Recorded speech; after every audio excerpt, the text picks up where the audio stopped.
Kemudian sholat itu yang punya nilai, Pak. Karena semua ibadah ini tergantung. Makanya disebut as-sholatu miftahu kulli khair. Dia pembukanya seluruh kebaikan.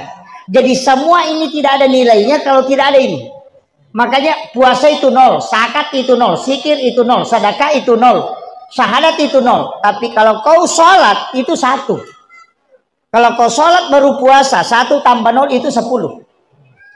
Kalau kau zakat tambah 0 lagi jadi 100.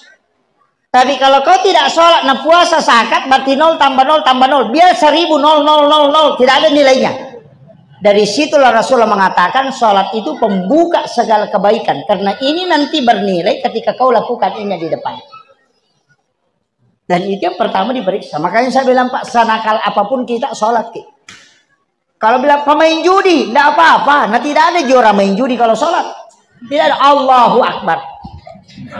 Tidak ada.